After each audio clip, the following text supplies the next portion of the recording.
الحمد لله نحمده ونستعينه ونعوذ بالله من شرور أنفسنا ومن سيئات أعمالنا من يهد الله فلا مضل له ومن يضلله فلا هادي له ونشهد أن لا إله إلا الله وحده لا شريك له ونشهد أن سيدنا ومولانا محمدا عبده ورسوله فقد قال الله تعالى في كلامه الحكيم وفرقانه المجيد أعوذ بالله من الشيطان الرجيم بسم الله الرحمن الرحيم يا أيها الذين آمنوا اتقوا الله وذروا ما بقي من الربا إن كنتم مؤمنين। সম্মানিত দর্শক শ্রোতাবৃন্দ, আজকের যে আলোচনা একটা বিষয় সেটা হলো সুদ সম্পর্কে। কিয়ামতের ময়দানে যে 5টা হাসরের ময়দানে 5টি প্রশ্ন করা হবে। 2টি প্রশ্ন হবে, তৃতীয় এবং চতুর্থ প্রশ্ন সম্পদ কিভাবে উপার্জন করছো, কিভাবে ব্যয় করছো। তো সম্পদ উপার্জন নীতি যদি হালাল হয়, ব্যয় নীতি যদি হারাম হয়, তাহলে এখানে আটকিয়ে দেওয়া হবে। অথবা উপার্জন নীতি হালাল, ব্যয় নীতি হারাম ছিল, তাহলে সেখানে আটকে যাবে, মানুষ আটকে যাবে বিচারের মাঠে। তো সুদ এটা এমন একটি সামাজিক সমস্যা, অর্থনৈতিক সমস্যা, যে এখানে জাকাত যেখানে ধনীরা দিবে, গরিবরা গ্রহণ করবে, আর সুদ হলো ধনীরা গ্রহণ করবে, গরিবরা দিবে। এতে গরিব আরও গরিব হয়ে যাবে, দরিদ্র আরও দরিদ্র হবে, ধনী আরও ধনী হবে।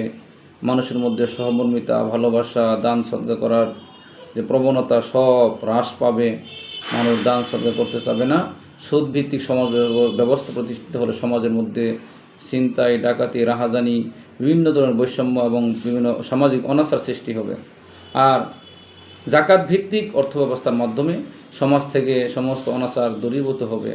মানুষ, গরিব মানুষরা তারা সমাজে অর্থনৈতিক কিছুটা হলেও উপকৃত হবে এবং তারা স্বাবলম্বী হয়ে জীবনযাপন করতে পারবে। কিন্তু সুদের মাধ্যমে কী হচ্ছে, যে সুদ দেওয়ার মাধ্যমে যে গরিব সে আরও গরিব হয়ে যাচ্ছে।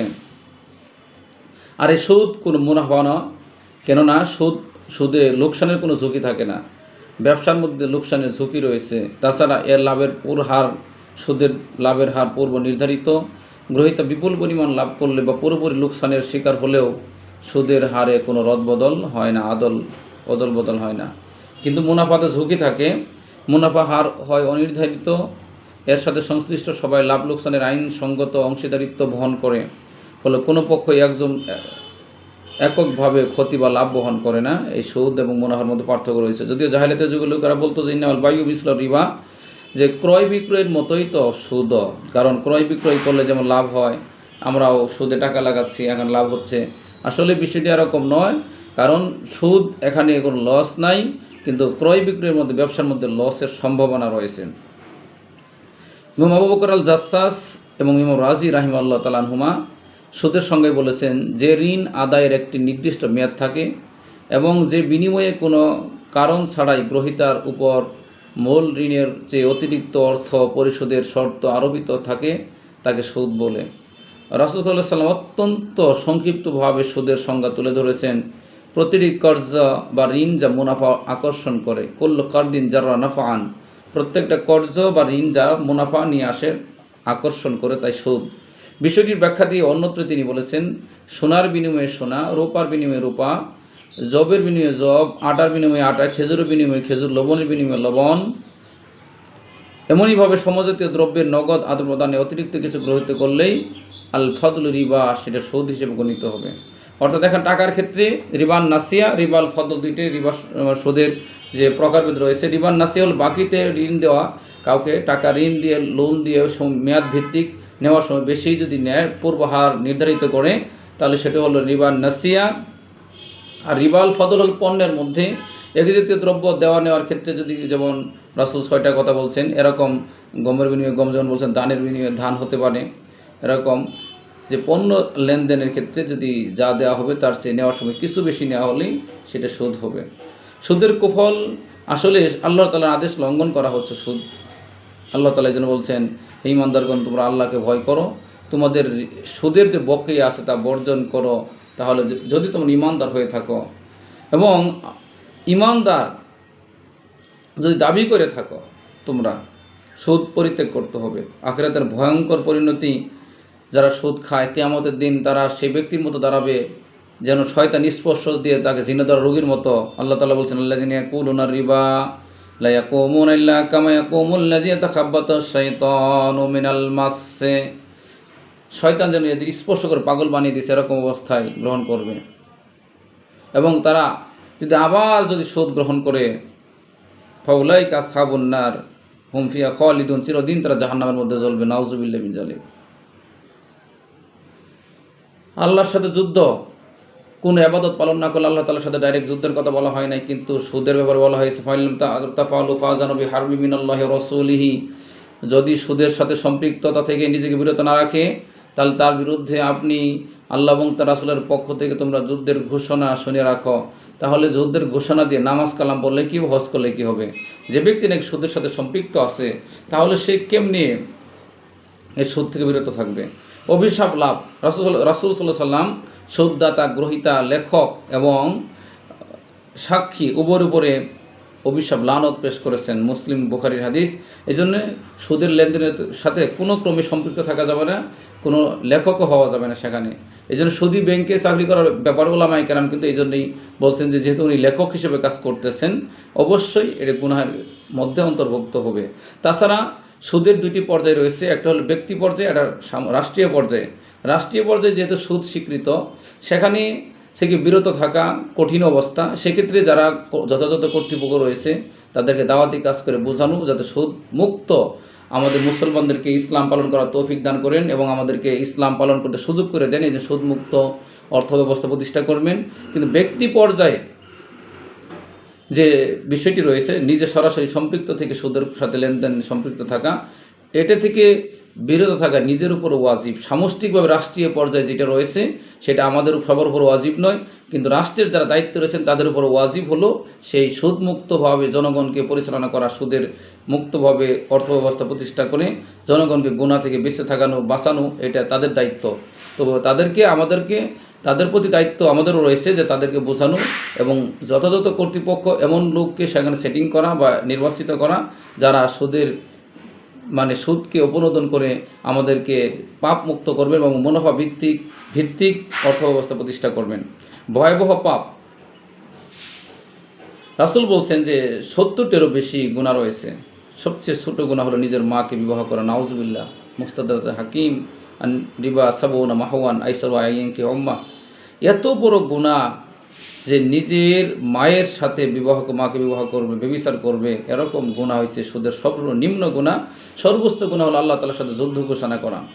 রাসূল সাল্লাল্লাহু আলাইহি ওয়াসাল্লাম বলছেন, মুসনাদ আহমদ তাবারানীর হাদিস, জেনে শুনে সুদের 1 দিরহাম গ্রহণ করা 36 বার ব্যভিচার করা সে মারাত্মক পাপ। নাউজুবিল্লাহ।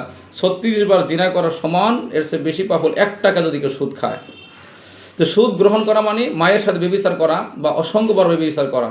হাদিসে রাসূল সাল্লাল্লাহু আলাইহি ওয়াসাল্লামের বক্তব্যের তাৎপর্য হলো মাকে বিবাহ করা ও মায়ের সাথে ব্যভিচারিতে লিপ্ত হওয়া যেমন ঘৃণ্য, জঘন্য, অমানবিক, অসভ্য কাজ, সুদের লেনদেন তেমনই এবং তার চেয়েও বেশি জঘন্য কাজ। কেননা সুদের অসংখ্য খারাপ প্রতিক্রিয়ার মধ্যে উল্লেখিত প্রতিক্রিয়াটি হলো সবচেয়ে সাধারণ। সুদের অন্যান্য পাপগুলো এতই ভয়ঙ্কর যে তার সাথে তুলনা করার মতো পাপও নেই।